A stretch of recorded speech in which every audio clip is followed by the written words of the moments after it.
Test 5 দিন হবে নাকি 4 দিন, এ নিয়ে বেশ আলোচনা হচ্ছিল। অনেকে তো টেস্ট ক্রিকেট থেকে মনও উঠিয়ে নিচ্ছিল। ক্রিকেটের রাজকীয় এই ফরম্যাট নিয়ে প্রশ্ন উঠেছে অনেক। এটি 5 দিনেই ঠিক নাকি 4 দিনের টেস্ট হবে আরও জনপ্রিয়? সাম্প্রতিক সময়ে যখন টেস্ট ক্রিকেট 4 দিনের করতে উদ্যোগী হচ্ছে খোদ আইসিসি, সেখানে সদ্য সমাপ্ত আলোড়ন সৃষ্টি করা অ্যান্ডারসন টেন্ডুলকার সিরিজ যেন 5 দিনের টেস্টেরই জয়গান গাইল। 5টি টেস্টের সবকটি টেস্টই 5 দিন গড়িয়েছে, যাতে খুশি ক্রিকেট ভক্তরা। পুরো টেস্ট সিরিজে ৭,১৮৭ রান উঠেছে, ২১টি সেঞ্চুরি। দুই দলের মোট ৯ ক্রিকেটার ৪০০-র উপর রান করেছেন। এর পরেও কি কেউ বলবেন টেস্ট ক্রিকেটের ভবিষ্যৎ নেই? সিরিজ শেষে ওভালে ভারতীয় ওপেনার কেএল রাহুল নিজেই সেই প্রশ্ন রাখলেন। তিনি বললেন, আমি অনেক বছর ধরে ক্রিকেট খেলছি, আমরা চ্যাম্পিয়ন্স ট্রফি জিতেছি, টি-20 বিশ্বকাপ জিতেছি, তারপরেও বলবো এই টেস্ট সিরিজটি আমার কাছে বিশেষ কিছু।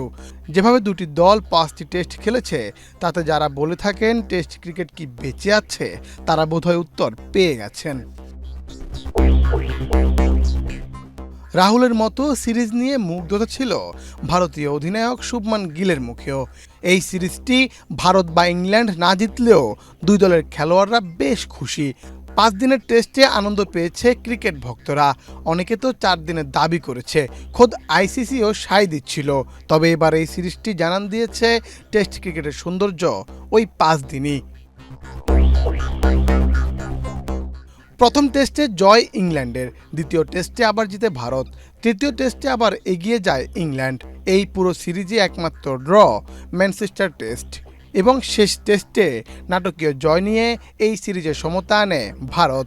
1.5 মাসের লম্বা সিরিজ। প্রথম টেস্টে জয় ইংল্যান্ডের, বার্মিংহামে সর্বোচ্চ রানে ভারতের জয়, পান্থের পায়ের আঙ্গুল ভেঙে যাওয়া, বেন স্টোকসের কাঁধের সংযোগে চির ধরা, ওকসের ভাঙ্গা হাত, ঘটনা দুর্ঘটনা মিশেছিল অ্যান্ডারসন সচিন নামের এই সিরিজটি। দুই দলের সমানে সমানে টক্করে শেষ পর্যন্ত 5 ম্যাচের সিরিজ 2-2 ড্র। মুন্না চন্দ্র দাস, বাংলাদেশ প্রতিদিন।